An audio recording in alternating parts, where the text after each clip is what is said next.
So, there is a specialized division of Swai Jiao called Tai San, which means like sort of like the police techniques, police tactical techniques. And so, for example, you know, like he's standing here, right?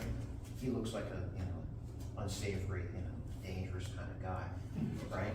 And so sometimes I'm worried that he's not going to comply, so I spin him. Right? This is called Baai. Literally in Chinese, it's like if you took paper and you were ripping it, right? So you think about this ripping paper kind of thing, which is I can slap and pull, or I can pull, right? So. Okay.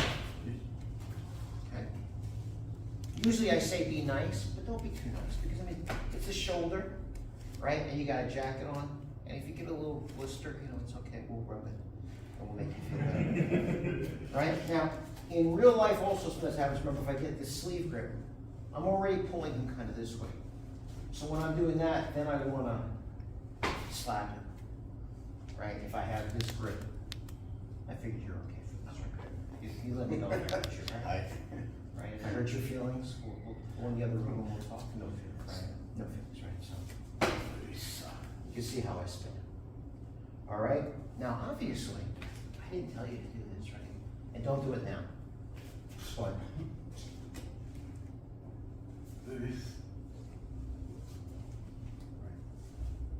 pop them in turn. Most of the time, when we're training among ourselves, it's friendly. If you go to a competition, you're dealing with somebody outside. It's not hostile, but it's not so friendly, right?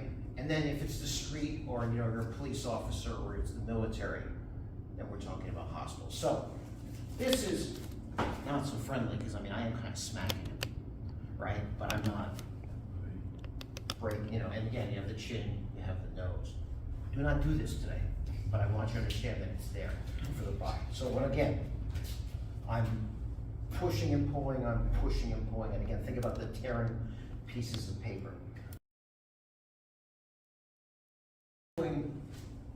By, and I'm spinning him around, right? When I spin him, I come around, right? So it was the other way, right? Like he was here, spin him around. Just turn around, back to me, okay? So, it's early in the morning, I only had 1 cup of coffee, so give me a moment to catch up. But there's a couple of ways that you can choke. Very effective, but somewhat dangerous, is just lay the blade. We always talk about there's 2 blades on the floor, one on the top and one on the bottom. The blade on the top, lay it right across the neck. This is with the palm down, so I reach with the other palm, and I'm pulling straight back. And you'll tap, I assume, when you feel something, right? He's stubborn. He's super stubborn, but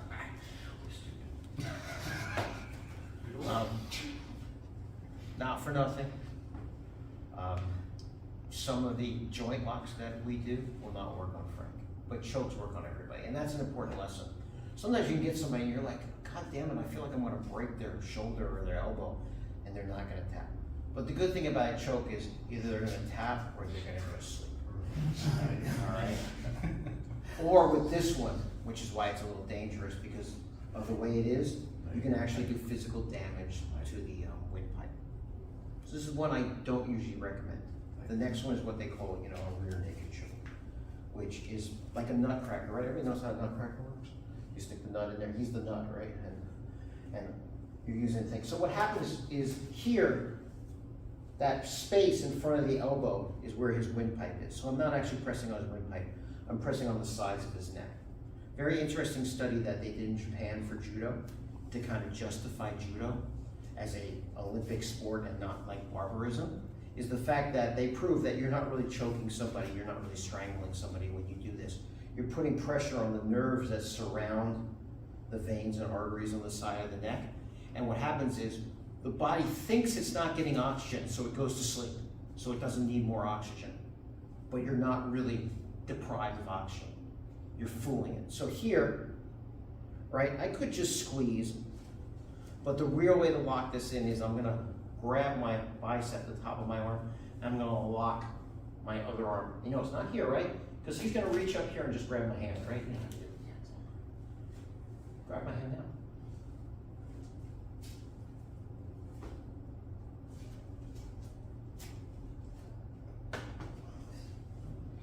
Okay.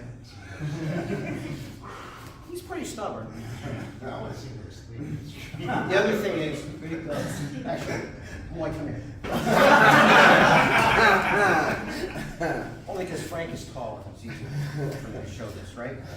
When you get this locked, that. So, I'm squeezing, but I don't know if you can see it right. That's why I chose more. My elbow is actually gonna sink. In other words, not this, but this.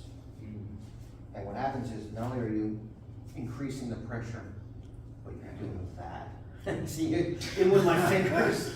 It's annoying. That's how you choke someone. So what we're gonna work on, like I said, if let's say I'm doing it, doesn't matter what I'm doing, right? But I'm gonna smack him, spin him into a choke.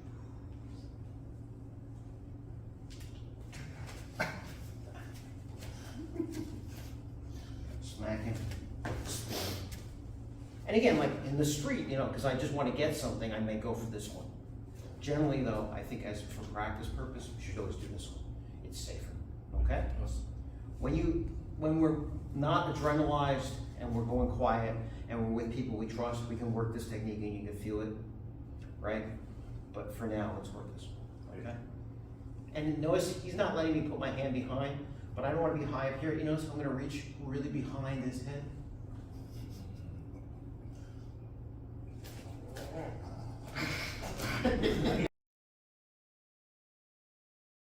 Right, come on here.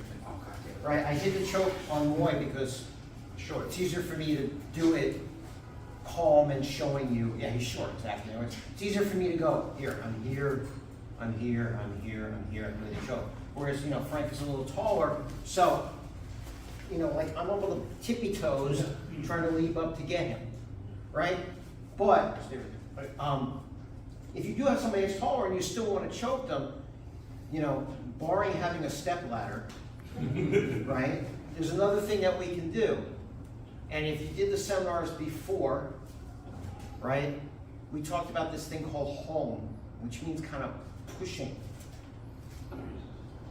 right? We did it as a counter to turning throws, right?